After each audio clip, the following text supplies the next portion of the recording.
ആലത്തൂർ മണ്ഡലം ഇടത് സ്ഥാനാർത്ഥി കെ രാധാകൃഷ്ണന്റെ തെരഞ്ഞെടുപ്പ് പ്രചാരണത്തിന് ആവേശം പകർന്ന് മുഖ്യമന്ത്രി പിണറായി വിജയൻ. ആലത്തൂർ മണ്ഡലത്തിലെ 3 LDF തെരഞ്ഞെടുപ്പ് യോഗങ്ങളിൽ മുഖ്യമന്ത്രി പങ്കെടുത്തു. മോദിയുടെ 10 വർഷത്തെ ഭരണം അവസാനിപ്പിക്കണം ഈ തെരഞ്ഞെടുപ്പെന്ന് മുഖ്യമന്ത്രി പറഞ്ഞു.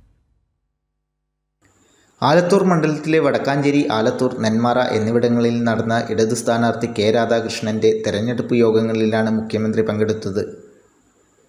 രാജ്യത്തിൻ്റെ മൂല്യങ്ങൾ ഓരോന്നായി തകർക്കപ്പെട്ടുവെന്നും ജനാധിപത്യം ഇല്ലാതാക്കുകയാണ് BJP എന്നും മുഖ്യമന്ത്രി പറഞ്ഞു. രാജ്യത്തിൻ്റെ മൂല്യങ്ങൾ ഓരോന്നോരോന്നായി തകർക്കുന്നത് ജനങ്ങൾ അത്യധികം ഉത്കണ്ഠയോടെയാണ് നോക്കിക്കണ്ടത്. ഇവിടെ മതനിരപേക്ഷത, ജനാധിപത്യം, സ്വാതന്ത്ര്യം,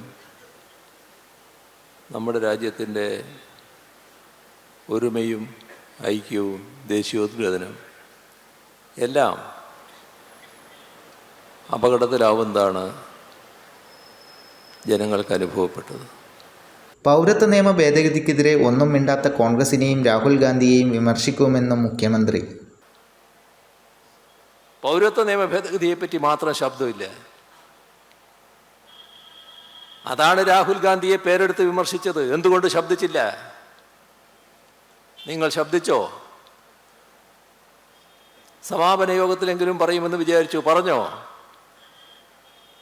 ഇവിടെ കേരളത്തിൽ നാമനിർദ്ദേശ പത്രിക സമർപ്പിക്കാൻ വന്നപ്പോൾ അപ്പോഴെങ്കിലും പറയുമെന്ന് കരുതി, പറഞ്ഞോ?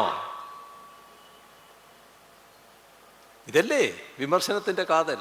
കേരളത്തിന് എയിംസ് അനുവദിച്ചില്ലെന്നും റെയിൽവേ മേഖലയിലെ ദുരിതം അവസാനിച്ചില്ലെന്നും മുഖ്യമന്ത്രി കൂട്ടിച്ചേർത്തു. കേരളത്തിൽ ഇടതു തരംഗമാണ് ഉള്ളതെന്ന് പറഞ്ഞ മുഖ്യമന്ത്രി കെ രാധാകൃഷ്ണനെ വമ്പിച്ച ഭൂരിപക്ഷത്തിൽ വിജയിപ്പിക്കണമെന്നും കൂട്ടിച്ചേർത്തു. 3 യോഗങ്ങളിലും LDF നേതാക്കളും പങ്കെടുത്തു. കൈരളി ന്യൂസ്, പാലക്കാട്.